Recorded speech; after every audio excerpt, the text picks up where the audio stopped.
Resume or CV when applying to PA school. CV stands for Curriculum Vitae. I think that's how it's pronounced. And usually that's more for like research-based kind of stuff. So for something that's just got your job titles and whatnot, I would basically just say that's a resume template. The reason I make that distinction is because if you look for a template online, let's say you Google resume template, they're going to look a little bit different. CVs are generally longer. Resume, you typically, again, not always, but typically want to keep it to one page, keep it pretty condensed. So what is the purpose of a resume? The purpose of a resume is to hopefully in chronological and time-based order to be able to see what you've been doing with your life. And from those particular experiences, what you've learned, what you've gained, knowledge, experience, etc. So this person is asking, do you have any references for CV or resume? I have a few schools that are asking for it. I'm assuming PA schools or even medical schools, nursing schools, any kind of pre-health training program you can kind of put into the same bucket as far as a resume is concerned. If you're applying for a PhD or a master's or some sort of a research-based thing, then like I said, that will be more of a CV template, not a resume template. So since we're going with resume, since we're going with pre-health training programs, what I would do, so first off, I would definitely Google one and see if there's one that makes sense to you. But if you're not going to do that, or just to give you a little bit more information, the whole purpose, at least when I'm reviewing applications of looking at a resume, is to see chronologically what you've been doing with your life. So for instance, the best example is someone who's like a second career kind of person who's applying as an older, non-traditional applicant. If I see that the last few years they haven't even been doing a medical job, they've been working in like billing, or they've been working in some sort of a non-medical role, I might ask, why are you doing that if you're really trying to gear up and prepare for PA school? That just sounds a little odd. But usually that's not the case. Usually they are working as a medical assistant, scribe, paramedic, some kind of medical thing to get used to PA school or to get experience for PA school.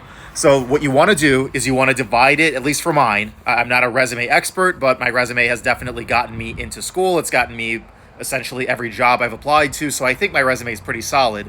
So a few rules for resumes. You want to keep it very, very simple, right? KISS, K-I-S-S, keep it simple, stupid. You want to keep it very simple. You don't want to make like tiny, tiny text so that you could put a ton of stuff in there. You want to keep it like 11, 12 or so point font. You don't want it to be tiny. You don't want it to be giant. So you want to make it readable. You want to make it organized. How did I personally organize mine? I organized mine into sections. So the very, very first one, especially because while I was a new grad or while I was applying to pre-health kind of stuff, I put education at the very top. So when I was applying to PA school, it just had my post-bac and my undergrad. Now that I've graduated, it'll have my my PA school in there as well, all with GPAs, because I have GPAs that I'm proud of. If you do not, maybe keep the GPA off of there. It's definitely not a requirement to have your GPA on your resume. So depending on what your GPA is, you may or may not want to include it. My post-bac GPA and my PA school GPA were very high, so I definitely did want to include them just to, again, draw attention to that, whether it be a PA school or a future employer. They might be like, ooh, you had a good GPA in PA school. You weren't like hanging on for dear life. That's a good thing. So, I mean, because I did have one that I was proud of, I left it on there, but again, not a requirement. You do not have to put your GPA on your resume at all, only if you really want to. I really wanted to. Okay, so that's one. My very first section is education.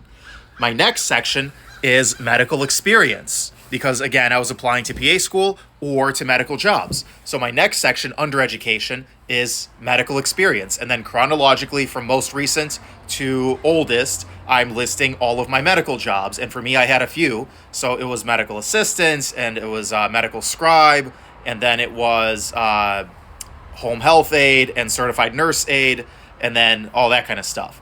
Below that, I had military experience, so I put military experience, and I put the few jobs that I had in the military.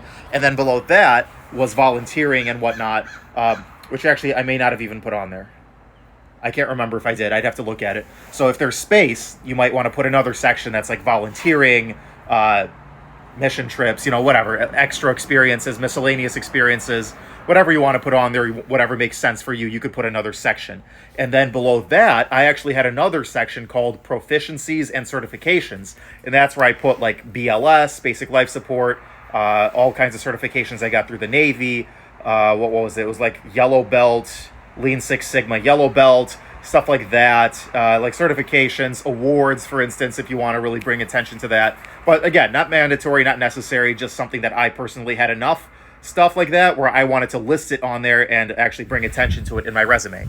And then, of course, at the very top, excuse me, very organized, very uniform font, very uniform spacing, was my name, address, phone number, email, all that good stuff. Make sure those are all current in case they send you something or call you or email you. So that's essentially it as far as a resume template. You want to make it organized into good sections that make sense for you.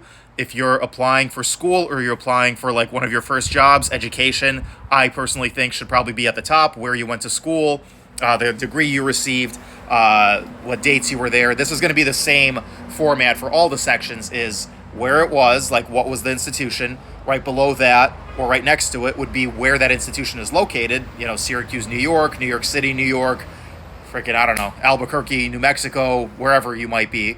And then also the dates from and to, or if you're currently still there, you can say when the start date was, and then to present or to current.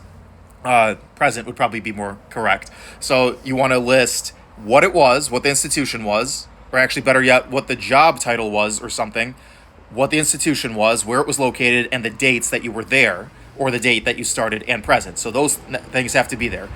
Below that, you want responsibilities, what you were responsible for, what you did, however you want to word it. You could say responsible for, I don't know, basic patient care for however many patients per day or per hour or whatever your job actually is. So you want to list very, very briefly in bullet points, very quickly, very succinctly, what your responsibilities actually were. Even if you were a volunteer, it would have been volunteering responsibilities. Even if you were shadowing this many PAs, doing this and that, you know, whatever makes sense for you.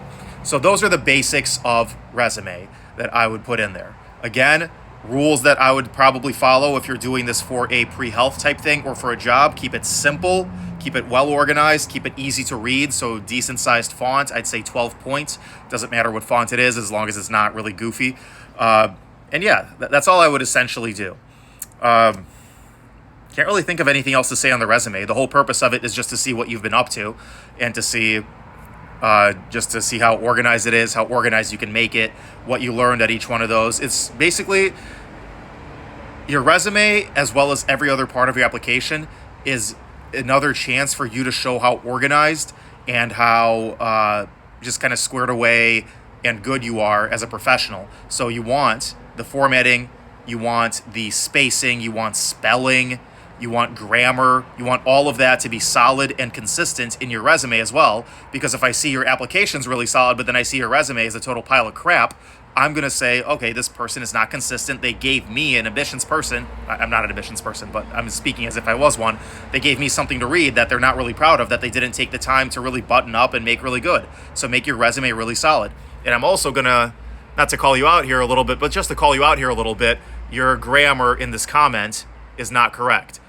So definitely make sure you fix your grammar, and make sure anything you write in your resume and in any part of your application and in your essay is grammatically correct, because if it's not going to say good things about you. So yeah, that should be it. That's all I could think of. Sorry, this was a little disorganized. I'm on the beach here. Well, I'm at the house, but I'm at the Outer Banks right now.